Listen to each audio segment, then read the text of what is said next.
There is a new Japanese company getting into the crypto space. They're buying Bitcoin and XRP. They are buying more XRP than Bitcoin. This is actually pretty spicy. We're going to get into what is actually happening, and SBI has been the catalyst behind all of this. I want to get into some information about this. We also have some new updates here, of course, about ETFs. Winner take all. The XRP Army is going to come through strong. We have a lot of information to go over in this video, guys. I have some other Ripple and XRP updates towards the end, and we also have some new FUD in the market from Caitlin Long talking about Ripple to lobby governments and it's, a legalized corruption. So Caitlin Long is now attacking Ripple blatantly on X. What is happening? I'm going to tell you. So here is Bank XRP. If you're interested in following Bank, please do. He puts out a lot of really good information. 255,000 subscribers. My man is hot. Gumi to purchase 2.5 billion yen worth of XRP, strengthening cooperation with the largest shareholder, SBI. So this is interesting. I see a lot of people saying, Sensei, SBI is more interested in XDC. Well, if that was the case, why is SBI telling companies like Gumi to buy XRP over everything else? If you're not familiar with Gumi purchasing about $6 million worth of Bitcoin, and they're buying $17 million worth of XRP, 3 times the amount they're buying of XRP over Bitcoin. I thought that was really interesting. Chad Signgrabber has some information about this. He says, Japanese video game giant Gumi announces acquisition of 2.5 billion yen worth of XRP to use in its blockchain business model. So you're starting to see new companies. This is a gaming company, right? Well, interesting. It's not a bank, it's not a financial institutions, but they're entering the space anyway. So you start to see if a gaming company can get into the crypto space through, creating an XRP related treasury, what other companies can come in, right? It's open to the entire world. This is what I don't think people are realizing, that things can get out of hand extremely quickly. I just did a video where we were looking at about how much XRP is left on exchanges right now. It's about 1.5 billion to 3.5 billion XRP is what's left. You throw in some of these companies and financial institutions building their own crypto strategies. You throw in the ETF demand, the spot ETF, electronically traded fund, for people that are just now learning. Those are going to be products from, BlackRock and Schwab and all of these, Wisdom Tree, all of these big giants. Once they start offer, there's trillions of dollars that can flow into market through these products. And this is really what I'm waiting for. It does talk about crypto will become an industry inside video games onto itself as play to earn becomes a legitimate career path.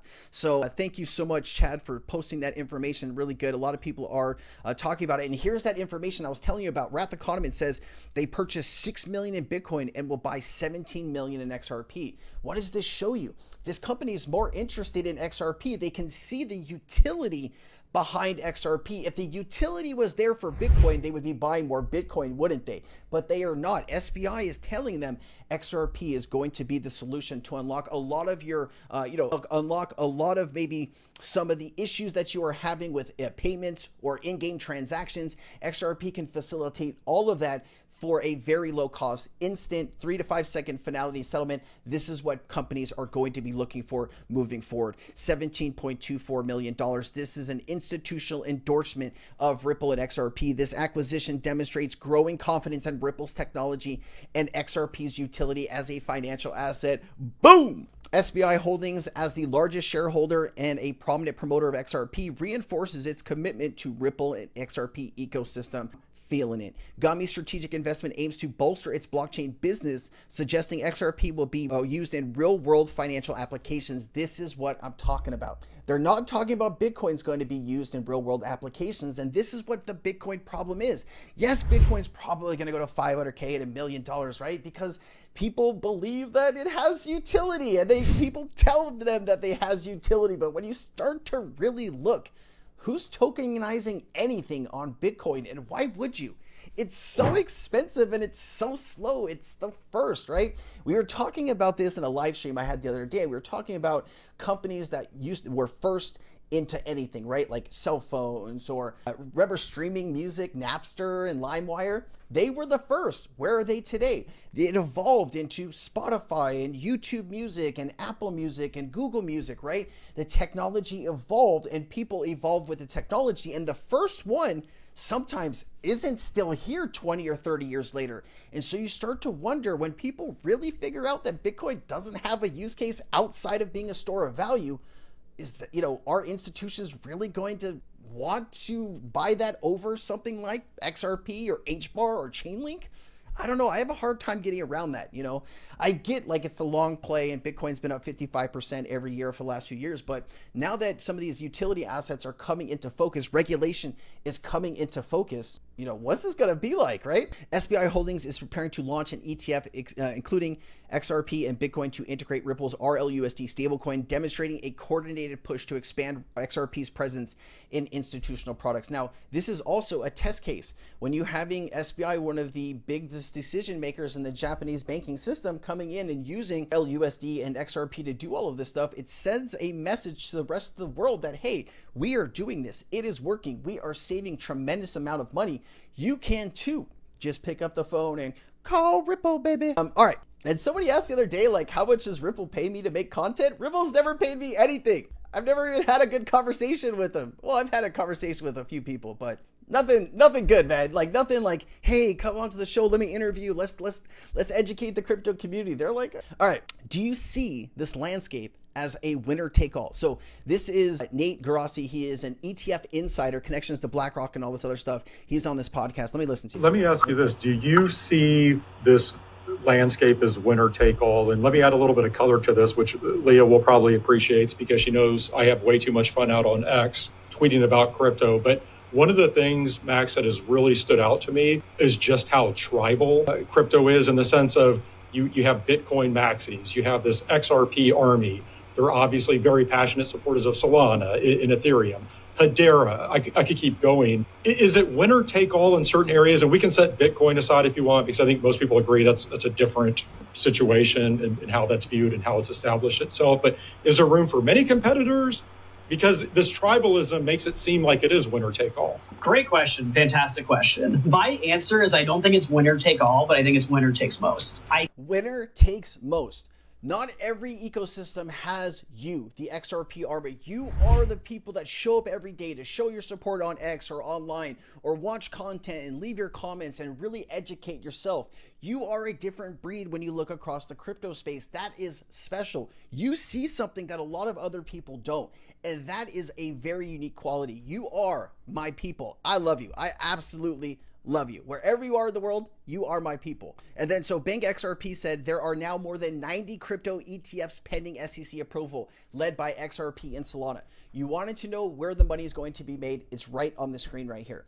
I was telling you about Solana when it was $18. What is it, like last year? Imagine buying $18 Solana when it's about to hit $800 or $1,000 once some of these products get pushed through, right? There is so much demand right now for these products, and I think people are just sleeping on how big this is actually going to get.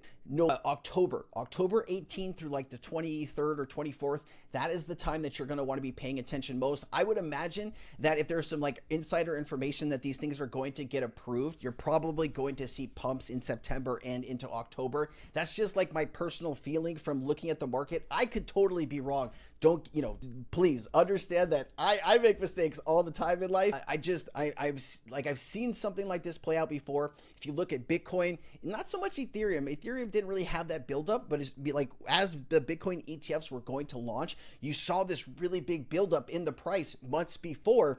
And I think we're on the cusp of that. So $2.60 XRP, I'll be trying to add some here and doing everything that I can. Amplify XRP option income ETF filed. I was like, what the heck is this? So Amplify ETFs have filed for an XRP option income ETF. This is like, what option income?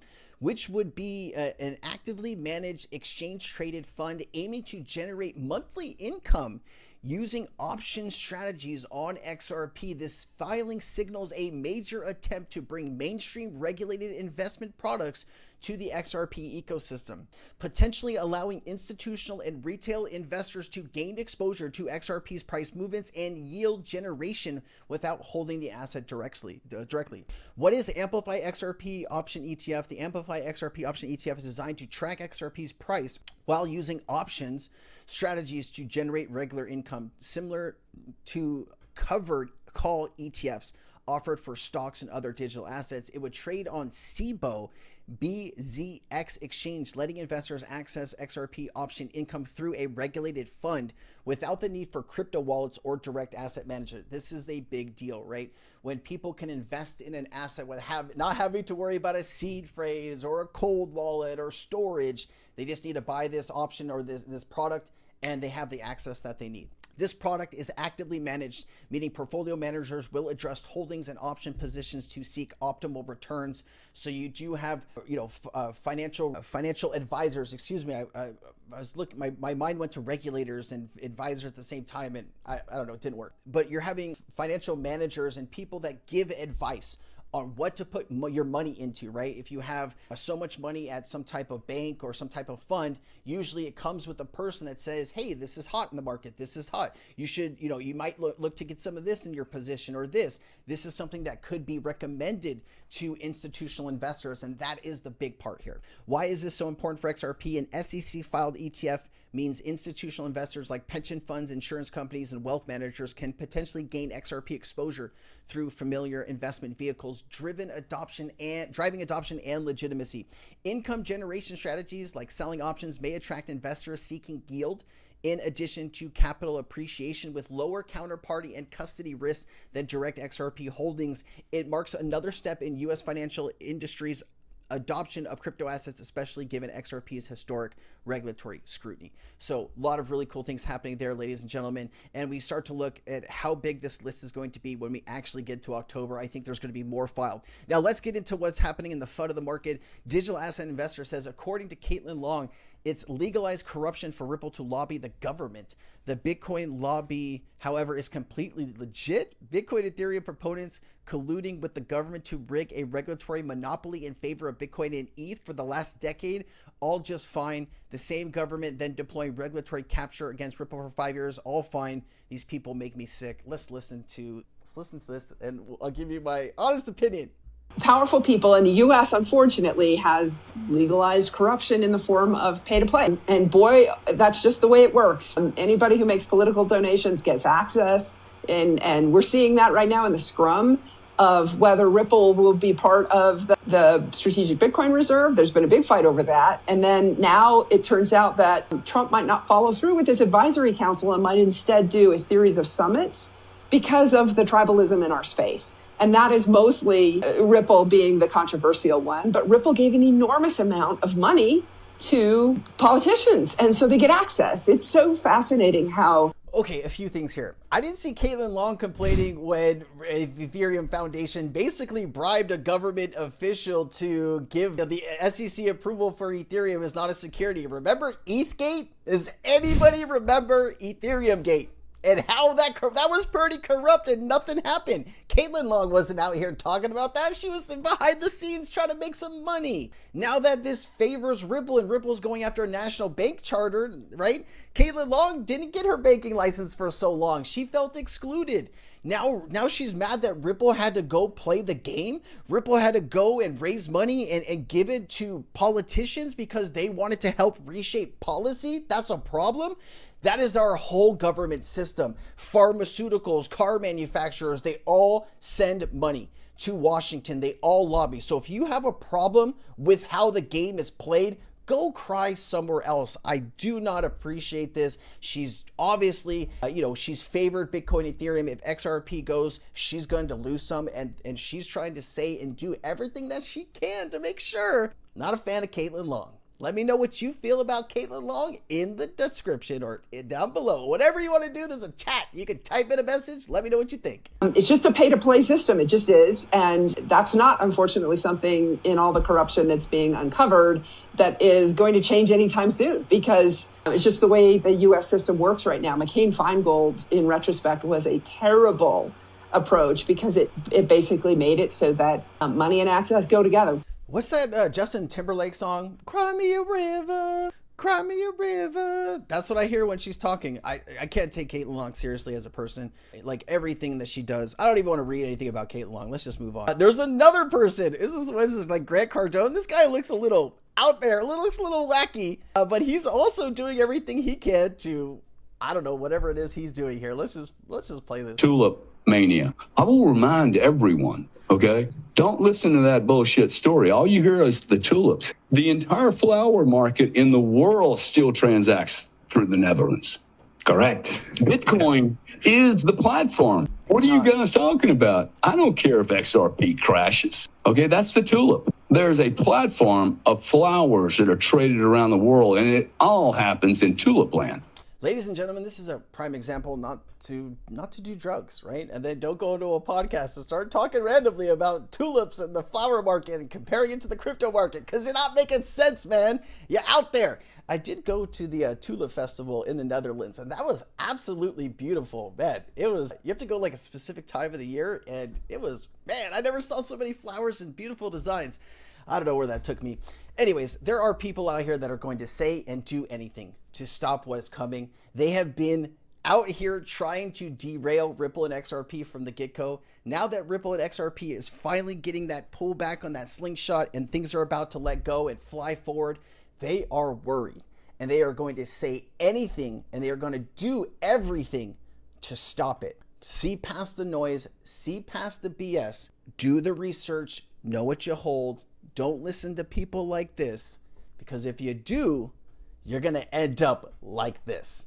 All right, I'll see you guys. Aloha. I have just built a course for beginners, intermediaries, and experts of XRP to better understand the XRP ledger and Ripple, the company. If you're interested in getting that course absolutely free, there's a link down in the description. Please let me know what you think after you've taken the course. Aloha.